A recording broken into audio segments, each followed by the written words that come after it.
মুম্বাই ছেড়ে যাওয়ার সময় মান্না দে বলেছিলেন, ছোট মেয়ে সুমিতা বেঙ্গালুরুতে কিছু কাজ টাজ করতে চায়, তাই আমরাও চলে যাচ্ছি। ওকে তো আমরা একা ছেড়ে দিতে পারি না। তারপর আরতি মুখোপাধ্যায় জানাচ্ছেন, দিনের পর দিন ফোন করেছি, বেজে গেছে শুধু, কেউ ফোন ধরতো না। একজন অত্যন্ত জনপ্রিয় গায়িকা শুনলাম মান্নাদের জন্মদিনে ওর বাড়িতে গিয়ে দেখা করতে গিয়ে শেষমেশ বাড়িতে ঢুকতে না পেরে জানলা থেকে শুভেচ্ছা আর প্রণাম জানিয়ে চলে আসেন। কিন্তু কেন? যে মান্নাদে ভোরবেলা রেওয়াজ ছাড়া কথা ভাবতেই পারতেন না, শেষ জীবনে তার কাছে একটা হারমোনিয়াম পর্যন্ত ছিল না। মান্নাদের বহু গানের মিউজিক অ্যারেঞ্জার হিসেবে কাজ করেছেন শান্তনু বসু।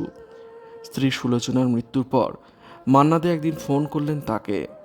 সুলুকে উৎসর্গ করে কয়েকটা গান করব ঠিক করেছি, তোমার হেল্প চাই। তারপরেই বললেন, দেখো, এই সময় আমার গান তো খরচা করে কেউ করবে না।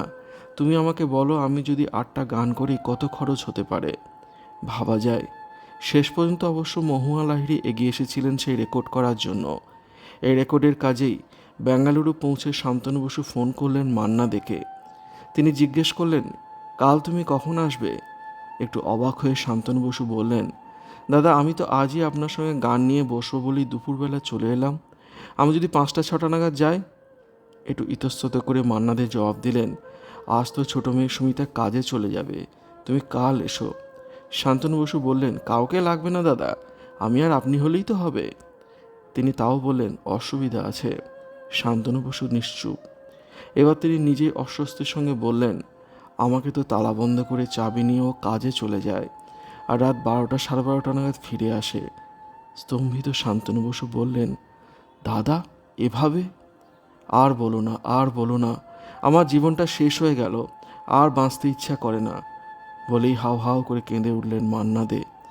ইনি সেই মান্না দে যিনি নিজের সারাটা জীবন উৎসর্গ করেছেন আমাদের গান শোনাতে।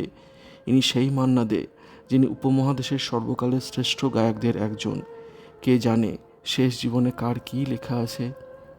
যদিও পরবর্তীকালে মান্নাদের মেয়ে এ বিষয়ে কথা বলেছিলেন। তিনি বলেছিলেন, তিনি আর তার স্বামী একটি ফাস্টফুড সেন্টার চালাতেন, যা শুরু হতো সন্ধ্যা 6টায় আর চলতো রাত পর্যন্ত। ক্লান্ত হয়ে বাড়ি ফিরে দুজনেই ঘুমিয়ে পড়তেন। অপরদিকে মান্নাবাবুর দিন শুরু হতো ভোর 5টায়। গায়কের বড় মেয়ে আমেরিকায় থাকায় ছোট মেয়ের ওপরই তার সমস্ত দায়িত্ব ছিল। আর তখনই হয়েছিল এমন পরিণতি। প্রিয় শিল্পীর শেষ জীবনে এমন করুণ দশা শুনে কষ্ট পেয়েছেন তার অগণিত অনুরাগীরা।